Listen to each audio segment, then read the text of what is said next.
नमस्कार, बहुत स्वागत है आपका। मैं हूं आपके साथ योगेश पांडे, लेकर हाजिर हूं ललकार में आज हम बात करेंगे 2024 के पहले चरण के चुनाव संपन्न हो जाने की। तो लोकसभा चुनाव में पहले चरण का मतदान संपन्न हो गया है। पहले चरण में 62.37% मतदान के साथ इस बार जनता का उत्साह कुछ कम दिखाई दिया है और कई ऐसी सीटें सामने आई हैं जहां पर पिछले चुनाव के मुकाबले कम वोटिंग देखी गई है। और अब दावे अपनी जगह हैं, पार्टियों का जीत के लिए आश्वस्त रहना भी जग जाहिर है, लेकिन खास बात यह है कि पहले चरण का मतदान साल 2019 के पहले चरण के मुकाबले कम रहा। इस बार जहां लगभग 62% का आंकड़ा बमुश्किल छुआ गया, तो वहीं साल 2019 में 69.43% वोटिंग पहले चरण में दर्ज की गई थी और इसे सत्ताधारी बीजेपी के लिए अच्छे संकेत नहीं माने जा रहे हैं। हालांकि अभी 6 चरण का चुनाव बाकी है, लेकिन कुछ राज्यों में कम मतदान को लेकर बीजेपी निश्चित ही खुद भी निराश नजर आ रही होगी और सबसे ज्यादा निराशा उत्तर प्रदेश, मध्य प्रदेश में भी देखने को मिली है। इसके साथ ही अगर हम बात करें उत्तर, मध्य और पश्चिम भारत के राज्यों के मतदान के आंकड़ों में देखिए, तो उसमें भी कहीं ना कहीं निराशा झलकती नजर आ रही है।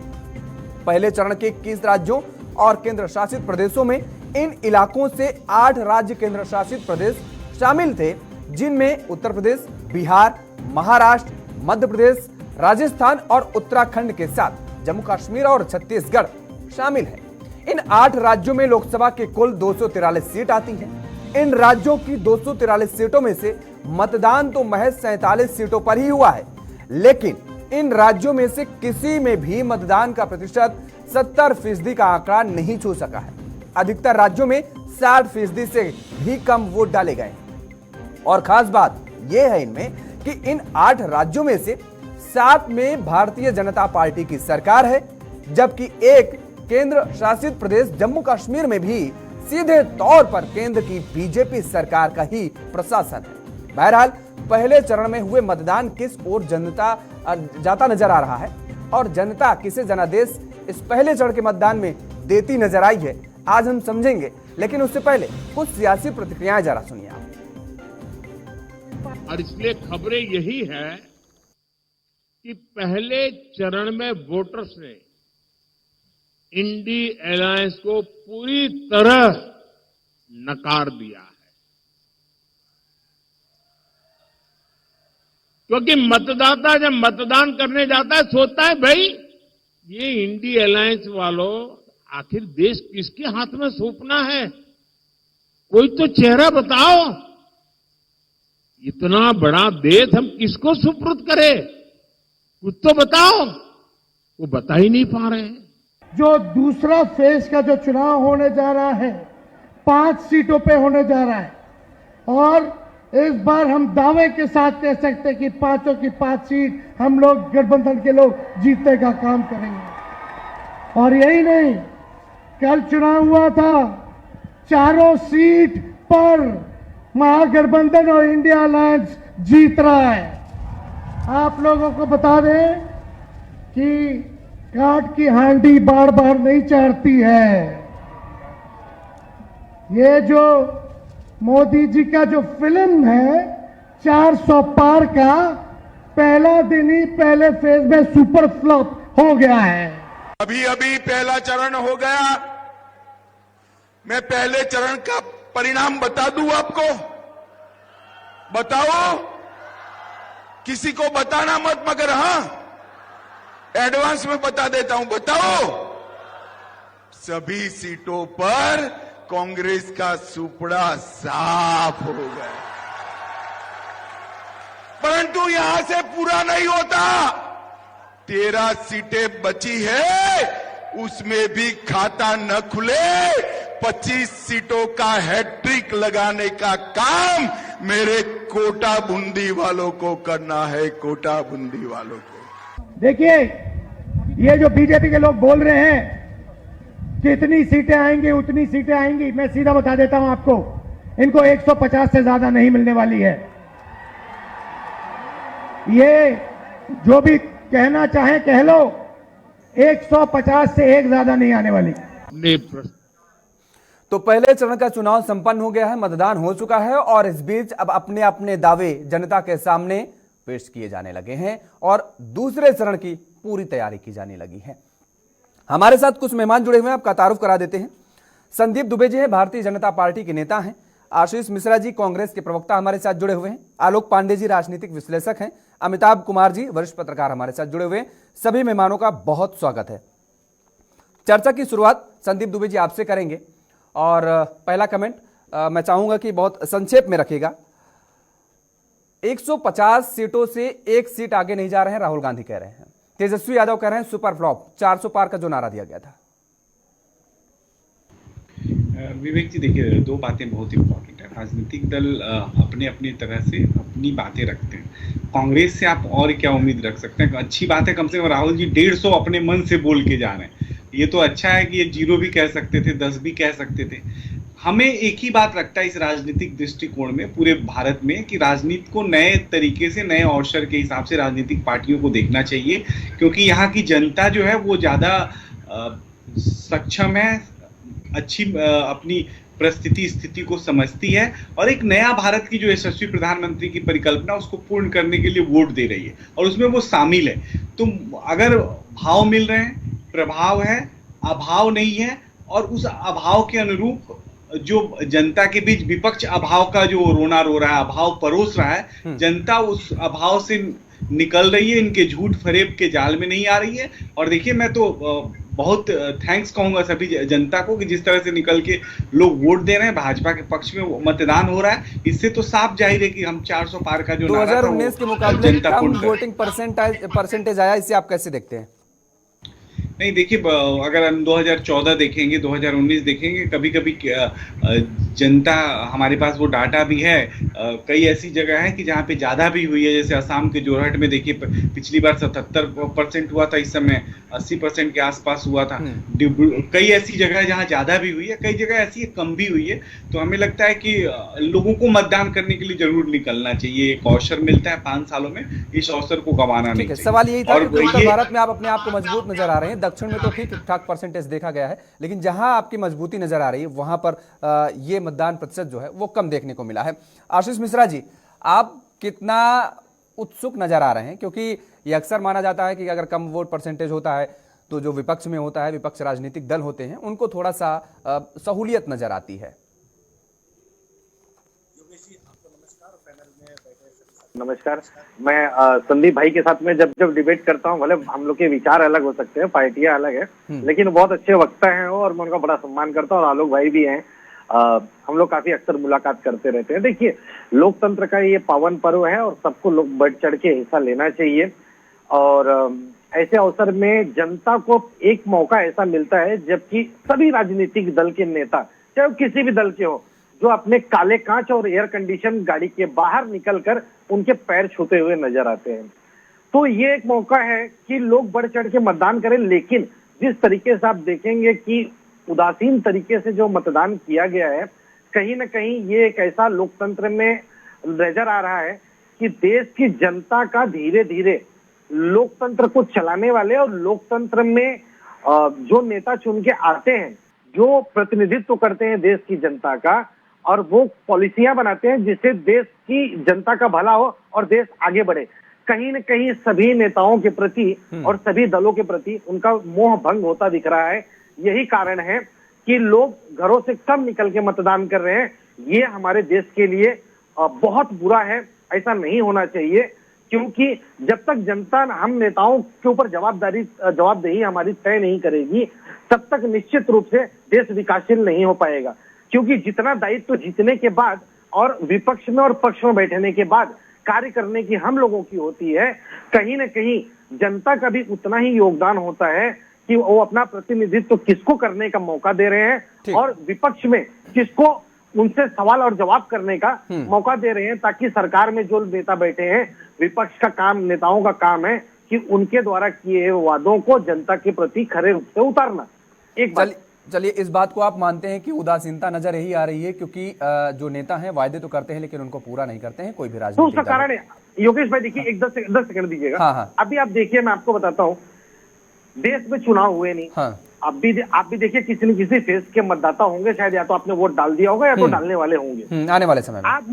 आप मुझे एक बात बताइए योगेश भाई, और हम सभी लोग जो यहाँ पे बैठे हैं, अभी तक हम लोगों ने तो मतदान किया ही नहीं, तो ये 400 के आंकड़े कहाँ से आए? एक चीज। दूसरी चीज, देश के जब चुने हुए गृह मंत्री ये कहते हैं परिणाम मैं आपको बता दूं, तो ये कहीं ना कहीं संदेह पैदा करता है, और ये देश के लिए वो अत्यंत अशोभनीय चीज है। ये नहीं होनी चाहिए। दावे सब करते रहे, कोई बात नहीं है। जब आप जनता के बीच जाइए, आपने 10 वर्षों के जो काम किए हैं आप गिनाइए, और इलेक्शन कमीशन देखिए, धर्म के नाम पे वोट मांगना कोड ऑफ कंडक्ट का उल्लंघन है, लेकिन उसके बावजूद वोट मांगे जा रहे हैं, इलेक्शन कमीशन को शिकायत किए जा रहे हैं। ठीक है, आप ये कह रहे हैं कि जो नतीजे अमित शाह ने कहा कि मैं आपको बता दूं, जनता से जो उन्होंने कहा उसको लेकर के आप आपत्ति जता रहे हैं। बहरहाल दावे किए जाते हैं सभी, आप भी कहते हैं कि सुपड़ा साफ हो गया, तो उसी तर्ज पर उन्होंने भी कह दिया कि सुपड़ा साफ हो गया। वो एक उनका लहजा था, जनता को मोहित करने का, सम्मोहित करने का, अपनी बातों में समा बांधने का, वो ये एक लहजा होता है। ठीक है, आएंगे सेकंड राउंड में आएंगे। एक कमेंट इसलिए मैंने कहा बहुत संक्षेप में, एक नहीं पहला कमेंट बहुत संक्षेप में इसलिए क्योंकि फिर टाइम निकल जाएगा तो फिर चर्चा हो नहीं पाएगी। आलोक पांडे जी, 2019 के मुकाबले लगभग 7% मतदान जो है इस बार पहले चरण में कम देखने को मिला है। आप इस पहले चरण के मतदान को, वोटिंग परसेंटेज को कैसे देखते हैं और किसके पक्ष में ये जाता नजर आ रहा है फिलहाल पहले चरण का मतदान? देखिए आशीष जी से बहुत बार ऐसा होता है कि हम सहमत नहीं होते, लेकिन आशीष जी ने जो आज कहा है मैं इससे मतलब 100% प्लस उसमें 10% बोनस में सहमत हूँ।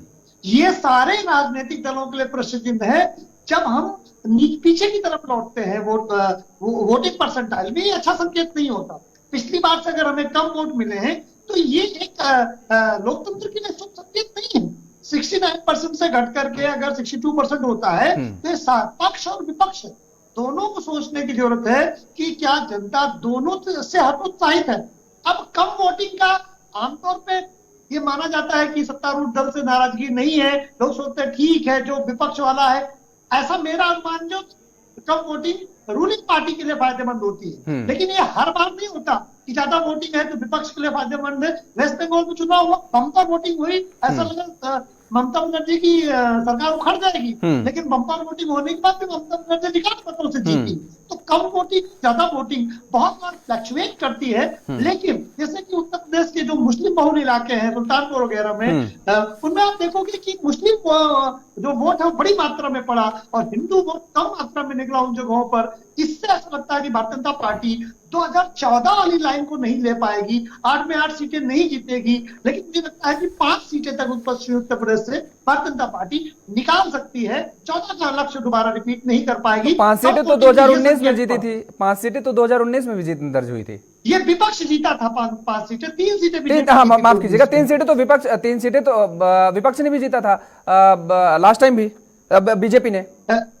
हाँ जी, तो आप वही बता रहे हैं कि वही आप बोल रहे हैं कि 3 सीटें एक बार फिर से ये निकाल सकती है बीजेपी? नहीं, इस बार 5 सीटें 5 सीटें निकाल सकती है, क्योंकि बीएसपी मुजफ्फरनगर की सीट, मुजफ्फरनगर और सहारनपुर की सीट आपको निकलती नजर आ रही है? देखिए अब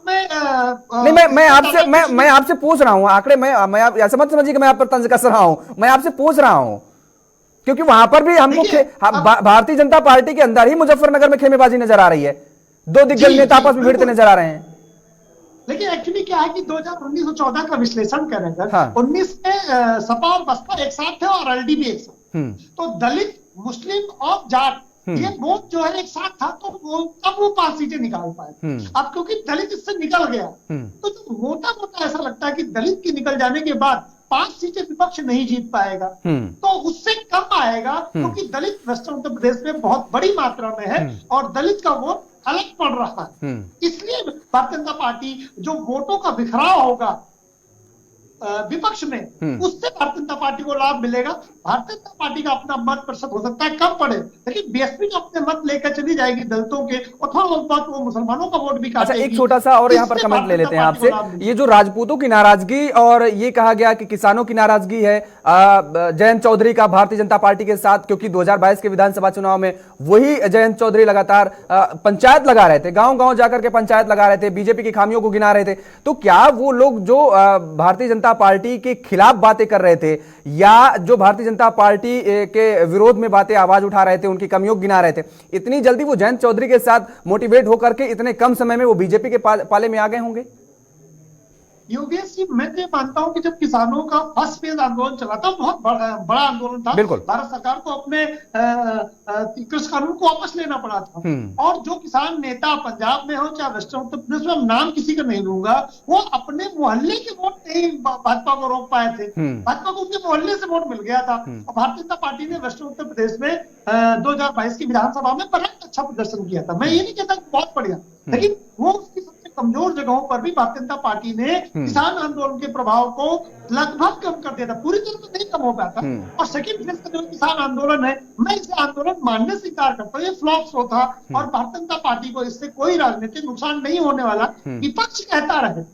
लेकिन एज एन एनालिस्ट मैं कहता हूं कि किसानों की जो नाराजगी का मुद्दा पहले फेज में भी उतना ज्यादा नहीं निकल के आ पाया था, सेकंड फेज में तो नहीं ही आएगा। इसलिए आरएलडी के आने से बीजेपी को फायदा ही मिलेगा, नुकसान नहीं। अच्छी बात है। अब भारतीय जनता पार्टी के लिए अगर फायदा मिलता है, क्योंकि एक धड़ा ये भी कहता है कि अजीत चौधरी का जो अपमान, वो जो हार हुई थी, उससे अपमानित के तौर पर देखा गया। और कई ये भी चर्चाएं हैं कई हलकों में कुछ मिल गया सर अब तो। हाँ, तो वही कहा जा रहा है कि भारत रत्न देने के बहाने ये सब चौधरी चरण सिंह को दिया गया है। मैं अजीत चौधरी की बात कर रहा हूं 2019 के लोकसभा चुनाव को लेकर के। उसको भी एक बड़ा माना जा रहा है कि चौधरी अजीत सिंह के जो कदम थे या जो उनकी लीक खींची हुई लीक पर काम करने का काम नहीं कर रहे हैं जयंत चौधरी, ये भी कहा जा रहा है। बहरहाल देखिए, नतीजे आने के बाद पता चलेगा। अमिताभ जी, आप कैसे देखते हो, क्योंकि बिहार की सीटों पर भी 4 सीटों पर ये चुनाव हुआ, संपन्न हुआ और बड़ा ही दिलचस्प रहा बिहार का भी। हालांकि आज भी जिस तरीके की बयानबाजी हुई है, मुझे लगता है कि अगर आप और थोड़ा सा डिस्क्राइब कर पाएंगे और समझा पाएंगे, आज जो नीतीश कुमार का बयान आया है उसको भी थोड़ा सा आप जोड़िएगा इस चर्चा में, कि लालू प्रसाद यादव पर जिस तरीके से तंज कसा, मुझे लगता है इतना व्यक्तिगत तौर पर पहले कभी नहीं हमने देखा। देखिए, मुझे बड़ी निराशा हुई। कल शुरुआत बहुत अच्छी हुई थी मतदान की। और मैं देख रहा था कि पिछले चुनावों के मुकाबले जो आवरली जैसे हम लोग काउंट करते थे ना, कितना परसेंटेज मतदान हो रहा है, दोपहर तक बहुत अच्छा था, बहुत आगे चल रहा था। लेकिन शाम होते होते बड़ी निराशा हुई, खास करके उत्तर प्रदेश और बिहार को लेकर। बाकी नॉर्थ ईस्ट वगैरह में तो ठीक ठाक था, अच्छा तो 70+। अच्छा, सबसे कम तो एक चीज और यहाँ पर दर्शकों को थोड़ा सा मैं कर दूं कि सबसे कम बिहार में मतदान हुआ है, सबसे कम 48 पॉइंट समथिंग, 6% या 8%। ये बहुत निराशाजनक है। 80% से ऊपर मतदान होना ही चाहिए। अब और कितना लोगों तक जानकारी पहुंचाई जाए, एक एक आदमी को मालूम है कि चुनाव हो रहा है, हर एक आदमी शामिल है। अब अभी भी ऐसा अगर लोग करते हैं, इसका मतलब है कि हम अपनी जिम्मेवारियों को नहीं निभा रहे। ये बहुत दुख की बात है। और फिर हम सरकार को, नेताओं को हम गालियां देते हैं कि वो ठीक से काम नहीं कर रहे हैं। अरे जब चुनना था ठीक आदमी तब तो आप गए नहीं, आपने अपना काम किया नहीं, तो ठीक आदमी चुना जाएंगे इसकी क्या गारंटी है। ये बहुत ही निराशाजनक तस्वीर है। और मुझे लगता है कि आम जनता को इस तरफ ध्यान देना चाहिए और 90% तक कम से कम ले जाना चाहिए वोटिंग को। 5-7% माना जाता है कि बाहर हैं या किसी काम से फंसे हैं या बीमार हैं या कुछ कारण है। 90% तक तो जाना चाहिए वोटिंग। अब इतना जबरदस्त सोशल मीडिया का जमाना है, हर हाथ में मोबाइल है, घर घर में मतलब लोगों को पास जानकारी होती है हर चीज की, कहाँ क्या हो रहा है। उसके बावजूद इतने महत्वपूर्ण अवसर पर आप अपने घर के पास 2 किलोमीटर के रेंज में, 2 किलोमीटर क्या 500 मीटर भी शायद ही लोगों को चलना पड़ता है, मतदान केंद्र होता है। मतदान केंद्र 5 किलोमीटर भी हो तो जा करके डालना ही चाहिए, मतदान करना ही चाहिए। जो लोग ऐसा नहीं कर रहे हैं वो बहुत ही निराश कर रहे हैं, वो अपने भविष्य को दांव पे लगा रहे हैं। बहुत साफ साफ बात है। और देश के भविष्य को भी दांव पे लगा रहे हैं, क्योंकि देश में अच्छी सरकार नहीं आएगी, अच्छा मजबूत विपक्ष नहीं आएगा तो बहुत मुश्किलें खड़ी होने वाली है। इस बात को लोगों को समझना चाहिए। पक्ष और विपक्ष दोनों इंपॉर्टेंट है देश के लिए। तो ये किसके लिए, अगर सत्ता की सीट तक पहुंचने के लिए किसके लिए खतरे की घंटी नजर आ रही है फिलहाल यहाँ पर? देखिए, खतरे की घंटी तो देखिए, ये बात जान लीजिए कि विपक्ष किसी भी स्तर पे ना चुनाव लड़ता नहीं नजर आ रहा है। मुझे दम ही नहीं नजर आ रहा है। केवल बयानबाजी से दम नहीं आने वाला है, ये बात समझना पड़ेगा। ये जनता के भरोसे बैठ गया है कि जनता हमें जिता देगी। अरे आप भाग दौड़ नहीं कर रहे हैं, आपसी मेल मिलाप आपका सही नहीं है, आपसी झगड़ों में आप लगातार पिछले 8 महीनों से उलझे हुए हैं, तो हारने वाले के पक्ष में कितने लोग खड़े होते हैं आप मुझे बता दें। कोई भी हारने वाले के साथ जाना चाहता है, अनलेस अनटिल वो एकदम भक्त हो, जो एकदम स्टांच जो वोटर है, चाहे वो राजद का है, चाहे वो सपा का है, चाहे वो कांग्रेस का है, चाहे वो भाजपा का है, उसको छोड़ दे तो बाकी लोग ऑलमोस्ट फ्लोटिंग वोट होते हैं।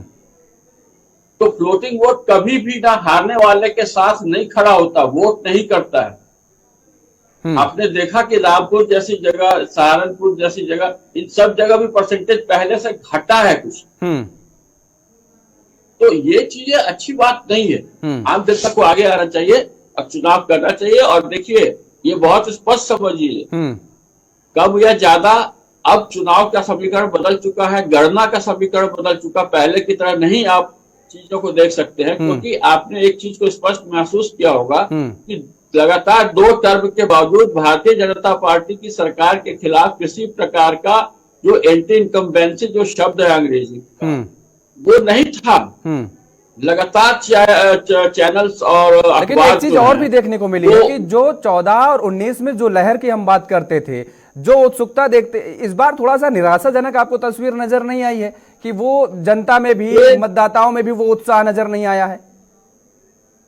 ये दरअसल निश्चिंतता वाली बात है। जनता को लग गया है कि ये विपक्षी जो है ये अभी किसी लायक नहीं है, 10-15 साल ये आने वाले नहीं है। तो जनता भी रिलैक्स हो गई है, इसी सरकार को आना है, आने दो। ठीक, इस तरह से मुझे लग रहा है ये भाव चल रहा है दरअसल। ठीक, विपक्षी जो है लोगों को अपने साथ लाने में कामयाब नहीं है, चाहे वो बेरोजगारी का मसला हो, है ना, महंगाई का मसला हो, जो भी ये उठा रहे हैं, उस मामले में एक भी बड़ा आंदोलन इन्होंने किया हो पिछले 5 साल में तो मुझे बता दें। ठीक है, हाँ, ऐसा आंदोलन, बिल्कुल ऐसे आंदोलन तो मैं भी कह रहा हूँ, ऐसे आंदोलन कभी देखने को नहीं मिले संदीप जी। लेकिन सवाल यहाँ पर ये उठ रहा है, वरिष्ठ पत्रकार अमिताभ जी हैं, वो कह रहे हैं कि विपक्ष की जो मेहनत करना चाहिए विपक्ष को वो नजर नहीं आया। लेकिन दावा ये भी किया जा रहा है कि ये जो मतदाता है ये भारतीय जनता पार्टी का मतदाता हो सकता है कि भाई अति आत्मविश्वास कहा जा रहा है, जैसे नेताओं में अति आत्मविश्वास है, 400 पार का नारा दिया जा रहा है। अगर हम इतिहास को देखें, पिछले 4-5 चुनावों को भी देखें, 14 के पहले को भी, तो चुनावों में अगर कम मतदान होना, जाहिर तौर पर सत्ता को खामियाजा उठाना पड़ा है, सत्ता दल को। और सत्ता दल में अभी आप है 14 में 19 में परसेंटेज आप देखिए, और अब जो हो रहा है फिलहाल इसमें देखिए। अभी अमिताभ जी ने एक बात कही कि कोई भी डूबती हुई नाव में सवार होना नहीं चाहता है। छिंदवाड़ा के मेयर हैं विक्रम हाके, 18 दिन पहले आपके साथ आए कांग्रेस का दामन छोड़ करके, और मतदान से ठीक पहले, कल जब मतदान हो रहा था उससे ठीक पहले भारतीय जनता पार्टी का दामन छोड़ करके उन्होंने कहा कि हमसे बहुत बड़ी गलती हो गई है, आप नकुल नाथ को मतदान कीजिए। कांग्रेस में फिर वो ज्वाइन हो गए, कांग्रेस में शामिल हो गए। तो ऐन वक्त पर डूबती नैया क्या किसको नजर आ रही है यहां पर? योगेश जी देखिए, बहुत सरल शब्दों में समझने की जरूरत है। हाँ। आप किसी एक आम व्यक्ति से पूछिए कि बूथ पे किसके कार्यकर्ता हैं, आपको बूथ पे भारतीय जनता पार्टी के 50 कार्यकर्ता हर बूथ पे, कोई भी बूथ हो वहां मिल जाएगा। आप पूछिए किसके कार्यकर्ता नहीं है, वहां आपके पोलिंग एजेंट कांग्रेस के नहीं दिखेंगे या समाजवादी पार्टी के नहीं दिखेंगे। तो जहां सैकड़ों की संख्या में लोगों को ले लेके और वोटिंग के लिए प्रेरित चुनाव आयोग ने किया, आप लोग कर ही रहे हैं, और हम लोग भी घर घर जाके उनको वोट डालने के लिए प्रेरित किया, और कोशिश है कि वो आए और मतदान करें। तो जो राष्ट्रवादी लोग हैं उनको बूथ तक लाकर उनको मतदान इसलिए कराया जाए कि हमारे बच्चे सुरक्षित रहें, हम सब एक अच्छा जीवन जी पाए, हम सब एक होके जिए, सुरक्षित समाज बने, सुरक्षित जीवन होना चाहिए, सुरक्षित हम सबका भविष्य होना चाहिए, और हम सबको अपनी अगली पीढ़ी के लिए सोचना है। तो ये सभी मतदाता ये विषय सोचते हैं। हाँ, एक जो कमी है उसको शायद मैं ये स्वीकार करता हूँ कि आएगा मोदी, ये मान के वोटर बहुत लोग बैठ गए हैं यार मैं वोट दूं या ना दूं, मोदी जी ही आ रहे हैं। अरे ये तो अमिताभ जी कह रहे हैं, उनका विश्लेषण हो सकता है, आपने तो उनके शब्द पकड़ लिए। जाएंगे तो और ज्यादा वोट देंगे तो उनकी जीत की जो मार्जिन होगी वो और ज्यादा बढ़ जाएगी, मोदी जी को और ज्यादा उत्साह मिलेगा, और मोदी जी और स्फूर्ति से काम करेंगे। उन्होंने जो सपना देश के लिए बुना है उसको और अच्छे से पूरा करने में उनको शक्ति और ताकत मिलेगी। योगेश जी, और बहुत अच्छी बात मैं कह देता हूँ, देखिए इससे कांग्रेस को, विपक्ष को या सरकार को, किसी भी तबके को निराश हताश होने की जरूरत नहीं है। अभी जो समय चल रहा है, बहुत से लोग ऐसे हैं कि जैसे मैं बिहार में का रहने वाला हूँ, दिल्ली रहता हूँ, बिहार जाके वोट दे नहीं पाया क्योंकि सुप्रीम कोर्ट खुला हुआ है, हम लोग कोर्ट में काम करते हैं, हमारी 3 दिन की छुट्टी होगी। ऐसे बहुत से लोग हैं जो अपने शहर से बाहर हैं, है ना, वो जा नहीं पाए किसी कारण से, कि ये भी तादाद बहुत ज्यादा है। तो चुनाव आयोग को थोड़ा सोचना है कि जो चुनाव की जो डेटें इस बार दी गई है, जैसे फ्राइडे है, तो उनको सैटरडे संडे में करने से जो ज्यादा और उपयुक्त होता। तो ये मेरा व्यक्तिगत ये पहल है। इस डेटों के वजह से भी 2-3% मतदान जो है कम हो रहे हैं, क्योंकि पहली जो चुनाव होते थे तो वो सैटरडे या संडे में होते थे, तो फ्राइडे तक लोग काम करते थे, सैटरडे संडे में जाके वोट डाल के आ जाते थे। तो अभी क्या है कि उन्होंने पहले अपनी सबने जो सोचा अच्छा किया, लोकतंत्र के महापर्व में हम सब लोग हिस्सा लें। और इस लोकतंत्र में एक चीज जरूर है, मैं फिर कहता हूँ कि हम सबको अपनी जिम्मेदारी समझनी पड़ेगी, वो चाहे किसी भी दल का व्यक्ति हो, पार्टी का हो, क्योंकि हम सबके अच्छे बुरे कर्म से हमारा राष्ट्र प्रभावित होता है। सबको समाज को अगर बेहतर बनाना है तो अमिताभ जी की बात को मैं 100% उनसे सहमत हूँ। आलोक भाई भी बोल रहे थे, आशीष भाई तो अच्छा बोलते हैं, कांग्रेस के नेता है, कि हम लोगों को अपनी अपनी भूमिका अपने हिसाब से निभानी चाहिए। हाँ, एक और अमिताभ सर मुझे जो दिखी, मैं व्यक्तिगत तौर पे बता सकता हूँ, पहले एक जगह पे 20-30 राजनीतिक दल लड़ते थे अलग अलग खेमों में, उनके भी कार्यकर्ता बहुत से होते थे। और तो इस बार मैंने सक्रियता, विपक्ष की जो राजनीतिक पार्टियां, छोटे छोटे दलों की, उनके कार्यकर्ताओं की सक्रियता मैंने कम देखी है। इस वजह से आपको लग रहा है कहीं कहीं कि जो उत्सव माहौल होना चाहिए, विपक्ष सुस्त जो दिख रहा है लोगों में, वो सुस्ती थोड़ा सा मुझे भी ये महसूस हुई। हाँ, चुनाव में हार जीत अलग बात है, कौन जीतेगा कौन हारेगा, जनता रहने नहीं देगी। विपक्ष बेचारा चाहे समोसा कर नहीं पाएगा, कहाँ से उसके पास ताकत आएगी? पैसे तो सब छीन लिए आपने, नोटबंदी कर दी, फिर पब्लिक के पास, अब विपक्ष के पास पैसे नहीं बचे भैया। तो द्विवेदी जी बताओ, कहाँ से वो चुनाव लड़ेगा विपक्ष? आलोक जी देखिए, ये बात, अरे आलोक जी पैसे की बात मत करिए, मैं अभी कहीं देख रहा था, मुझे एग्जैक्ट फिगर नहीं आता, मैं करेक्ट कर दूं थोड़ा सा।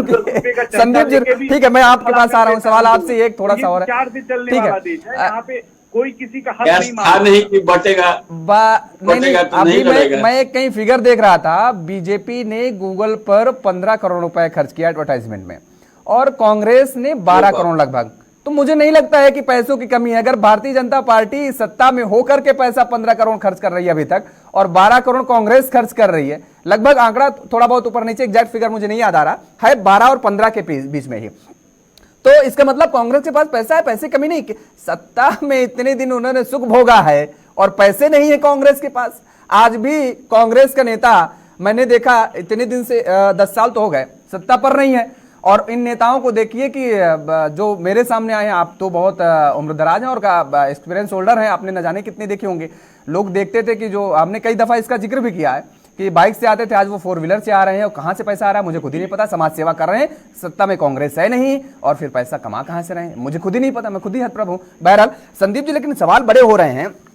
आप ये आरोप विपक्ष पर लगा सकते हैं, लेकिन सवाल यहां पर जनता यह भी पूछ रही है, जिस जम्मू कश्मीर को लेकर के आप पूरे देश में इस बात को बताने में लगे हुए हैं कि 370 आपने हटा दिया है और एक बड़ा काम किया है, लेकिन जम्मू कश्मीर में जिस तरीके से आप चुनाव ही नहीं लड़ रहे हैं, कश्मीर की 3 सीटों पर आप चुनाव नहीं लड़ाएं, जम्मू के 2 सीट पर चुनाव लड़ाएं, अनंतनाग की कल जो आखिरी नॉमिनेशन की डेट थी वहां पर आपने अभी तक एक कैंडिडेट, क्योंकि नॉमिनेशन की डेट ही खत्म हो गई है, 2 बची हुई हैं, वहां भी आप, मुझे नहीं लगता है कि आप चुनाव लड़ेंगे, वहां भी आप, मुझे नहीं लगता है कि आप चुनाव लड़ेंगे। तो क्या वजह है कि आप 370 हटाने के बाद इतना बड़ा दावा कर रहे हैं कि बड़ा कदम आपने उठाया है, फिर भी क्या आपको लगता है कि जनता यहां पर आपके साथ नहीं है? यही वजह है आप चुनाव नहीं लड़ रहे हैं? नहीं, ऐसा नहीं होगी। राजनीतिक दल के अपने स्वरूप होते हैं, अपनी सोच होती है और उनकी अपनी पॉलिसी होती है। हमने वहां पे जरूर, हम किसी न किसी को वहां समर्थन दे रहे हैं आंतरिक तौर पे, तो हम लड़ सभी जगह रहे, हमारे लोग सभी किसको समर्थन दे रहे हैं साहब यहाँ पर? पीडीपी, एनसी आमने सामने, और किसको वहां पर समर्थन दे रहे हैं? और दोनों इंडिया गठबंधन के हिस्सा है, तो इंडिया गठबंधन को समर्थन दे रहे हैं? नहीं, वो पार्टी द्वारा आपको बता दिया जाएगा, हम किसके साथ हैं वो पार्टी द्वारा हमें बता दिया जाएगा। योगेश जी देखिए, विषय पे आते हैं। ये मूल्य नहीं, मूल्य ये है कि आम गलत विषय क्यों उठा विषय तो ये भी है संदीप जी, विषय ही है। आप ही कहते हैं ना कि देश है, एक ही देश है। आप कांग्रेस पर तंज कसते हैं कि कांग्रेस तो कहती है कि जम्मू कश्मीर को देश का हिस्सा नहीं मानती है, और आप उस देश का हिस्सा। आप तो मुझे मणिपुर आप चुनाव में प्रचार करने नहीं प्रधानमंत्री गए, मैं तो बड़ा हाथप्रभ। 2019 को लोकसभा चुनाव में मणिपुर गए थे प्रधानमंत्री जी, वहां से जीत का दम भर के आए थे और इस बार चुनाव लड़ने नहीं गए। आप कह रहे हैं कि राज्य और केंद्र सरकार ने समय रहते हुए सही कदम उठाए हैं, तो इसके बाद वहां पर स्थिति, और कल हमने जो तस्वीर देखी वहां पर आगजनी की किस तरीके से तस्वीर, और अभी कुछ दिन पहले 4-5 दिन पहले मुख्यमंत्री एन बीरेन सिंह कह रहे हैं सब कुछ ठीक है। कैसे मान लिया जाए 4 महीने बाद आज वहां पर सब कुछ ठीक है हालात? मेरी बात, बैठे हुए कांग्रेस के राज में चुनाव होता था और बूथ कैप्टन बाहर भी नहीं आती थी और गोलियां चलती थी, बहुत से लोग मरते थे। चुनाव आयोग बहुत अच्छा हो गया है, वो अच्छे तरीके से हर जगह चुनाव करा रहा है और हमें किसी को दोष देने की जरूरत नहीं होती। हाँ ठीक है, सरकारों को जिम्मेदारी उठानी चाहिए। मैं 2 बातें कहना चाहता हूँ। बहुत सी ऐसी बातें होती है कि जो न कहा जाए टेलीविजन पे तो ज्यादा अच्छा होता है, और मैं उस तरह की करता कि टेलीविजन पे करा जाए। लेकिन ये जरूर है कि जो मणिपुर की स्थिति है वो किसी से छुपी नहीं है, जम्मू कश्मीर की स्थिति है किसी से छुपी नहीं है, लेकिन आंतरिक लोकतंत्र बहाल हुआ है। हाँ, आंतरिक लोकतंत्र में कोई बाधा नहीं होना चाहिए, लोकतांत्रिक प्रक्रिया से चुनाव होना चाहिए और चुने हुए प्रतिनिधि। यही तो मेरा सवाल बहुत सिंपल सा है, यही तो मेरा बहुत सीधा सवाल, अगर स्थिति सब कुछ ठीक हो गई है, आपको लगता है तो आप चुनाव पार्टिसिपेट क्यों नहीं कर रहे हैं? आप अपना प्रत्याशी क्यों नहीं उतार रहे हैं? बोलिए योगेश जी, आप अपना प्रत्याशी क्यों नहीं उतार रहे हैं? यही तो मेरा छोटा सा सवाल है। सब कुछ ठीक ठाक है, सब नॉर्मल है, आपको क्यों ऐसा क्यों खतरा नजर आ रहा है यहाँ पर? बिल्कुल जवाब दे दिया मैंने आपको, बिल्कुल जवाब दिया कि टेलीविजन के चैनल पे कुछ विषय, चलिए ठीक है, कुछ विषय है ऐसे जिन पर आप बात नहीं कर सकते। आशीष जी आपके पास आ रहा हूँ, शब्दों के अभाव के लिए मैं माफी मांग। ठीक है आशीष जी आपके पास आ रहा हूँ, एक छोटा सा कमेंट अमिताभ जी का ले ले। अमिताभ जी आप कुछ कहना चाह रहे हैं? योगेश जी बहुत स्पष्ट कह दूं, आशीष जी आ रहा हूँ। मणिपुर समस्या है, हाँ मणिपुर जो है, मणिपुर की समस्या कहीं भी कश्मीर से कम विवादित समस्या नहीं है। हाँ। उसको अच्छी तरह समझे बगैर उसके ऊपर टिप्पणी करना उचित नहीं होगा। मणिपुर में बहुत भयानक स्थिति पिछले 50 सालों से 60 सालों से चल रही थी। मणिपुर में इतना जबरदस्त विभाजन था और इतना जबरदस्त ड्रग रैकेट वहां पे फैला हुआ था। अमिताभ जी हम इतिहास पर चर्चा ही नहीं कर रहे हैं, हमारा सवाल केवल इतना सा था। मुख्यमंत्री खुद कह रहे हैं, अभी 4 से 5 दिन पहले एक इंटरव्यू दिए, उन्होंने कहा कि यहाँ पर सब कुछ सामान्य स्थिति हो गई है। अब वो स्थिति नहीं है और बहुत नॉर्मल तरीके से यहाँ पर मतदान होंगे, सब कुछ होगा। तो ये फिर जब ऐसे बयान सामने आ रहे हैं, या फिर मुख्यमंत्री को आकलन ही नहीं कि उनके प्रदेश में स्थिति कैसी है, क्या है, ये सवाल उठ रहा है। हम सवाल उसके इतिहास पर नहीं जा रहे हैं। अगर आप यहां पर बैठे हुए कह रहे हैं कि यह स्थिति बहुत लंबे समय से है, कांग्रेस की देन है, किसकी देन है, हम इस पर जा ही नहीं रहे हैं। लेकिन वर्तमान में हालात वहां पर क्या हैं, उस प्रदेश के मुखिया को अगर इस बात की जानकारी नहीं होगी तो मुझे लगता है ये दुर्भाग्य है। ऐसा तो नहीं, आपको समझना चाहिए, ये तुलनात्मक बातें वो कह रहे हैं कि स्थिति नियंत्रण में है, तो वो बहुत भयावह है और वो टाइम लेगा, वो समस्या। चलिए आप तुलनात्मक कह रहे हैं, हालांकि तुलनात्मक नहीं, वो मतदान को लेकर के उनसे सवाल पूछा गया था तो उन्होंने कहा सब कुछ नॉर्मल है, सब कुछ ठीक ठाक है, अब यहाँ पर ऐसी कोई व्यवस्था नहीं। ठीक है आशीष मिश्रा जी, ये बड़े आरोप लगाए जा रहे हैं, अमिताभ जी भी इस बात को कह रहे हैं कि जो विपक्ष है उसकी जो प्रचार करने के तौर तरीके हैं, जो जनता के बीच में पहुंचने के तरीके हैं, जनता को तक बात पहुंचाने के तरीके हैं, वो बहुत संकुचित नजर आए, बहुत ठोस कोई कदम नजर आया नहीं। और यही वजह है कि जनता समझ रही है कि भारतीय जनता पार्टी की सरकार बन रही है तो साहब क्या मतदान, जो मतदान है बीजेपी को देते जाओ। अमिताभ जी कह रहे हैं इस बात को। योगेश जी देखिए, हम सभी के वरिष्ठ अभिभावक के रूप में पत्रकार महोदय अमिताभ जी मैं बड़ा सम्मान करता हूँ। ठीक है, उनका अपना एक राय हो सकता है, निश्चित तौर पर पत्रकार को चाहिए कि हम राजनेताओं का जब तक कान नहीं मुड़ेड़ा जाएगा तब तक ये राजनेता ना बड़े मोटी चमड़ी के होते हैं, ये सच्चाई बता रहा हूँ आपको बात। अब सुनिए, देखिए मैं आपको टॉपिक पे लेके चलता हूँ। किसानों का जब आंदोलन हुआ, उनको राज्य मंत्री के बेटे द्वारा कुचला गया तो आवाज कोई और उठाने वाला नहीं, कांग्रेस पार्टी आगे आई। किसानों के मान सम्मान की रक्षा करने की जब बात आई, कांग्रेस पार्टी ने आवाज उठाया। छोटी बच्ची महिलाओं पे जब बलात्कार हो रहे थे, रात को जलाया जा रहा था, तो उस समय गंभीरता से आपने वो वीडियो देखा होगा। राहुल गांधी जी, अगर माना जाता है ना कि सब कहते हैं ना कि राहुल गांधी युवराज है, राहुल गांधी को पुलिस ने धक्के मार के सड़क पे गिरा दी थी, उसके बावजूद वो बोले कि आप मुझे रोक नहीं सकते, मैं जाऊंगा उस परिवार से मिलने के लिए। जब महिलाओं के ऊपर अत्याचार हुआ तब कांग्रेस पार्टी और विपक्ष की पार्टी के रूप में खड़ी हुई। आदिवासी के ऊपर जब पेशाब किया गया, उसको मारा गया, उस समय किसी और ने आवाज नहीं, कांग्रेस पार्टी ने उठाया। महंगाई की बात हुई, कांग्रेस पार्टी ने उठाया। बेरोजगारी की बात हुई, कांग्रेस पार्टी ने उठाया। 10 वर्ष के शासनकाल में आज इतना सब कुछ हो जाने के बावजूद कांग्रेस पार्टी है जिसने पिछले इतने वर्षों में यदि देश में शासन किया है और देश की सेवा की है, तो उन्होंने कहा है कि भैया आप जो 10 वर्षों में कोई नए रोजगार सृजित नहीं कर पाए हो, जो 30 लाख वैकेंसी जो हम लोगों ने कुर्सियां बनाई थी जिसके ऊपर से लोग रिटायर हुए हैं, उन लोगों को कम से कम वहां पे स्थापित करो। वो कांग्रेस पार्टी ने अपने मैनिफेस्टो में घोषित किया है। अब आता हूं मैं, सुनिए, मणिपुर के ऊपर। मणिपुर में जिस तरह से बात उठी, आपको याद होगा एयरपोर्ट पे राहुल गांधी जी को रोक दिया गया था। उस समय भी आवाज उठाने के लिए किसी और ने हिम्मत नहीं उठाई, राहुल गांधी जी ही वहां पहुंचे थे। प्रधानमंत्री जी जो प्रचार के लिए माने जाते हैं, पूरे विश्व में घूम के, यहाँ तक कि ट्रंप साहब का जाके प्रचार करके आते हैं, लेकिन अपने मणिपुर में वो प्रचार करने के लिए नहीं जा पाते। ये दुर्भाग्यपूर्ण है। उसके बाद आप इसके भी बीच में बात हो रही थी, मैं 10 सेकंड लूंगा।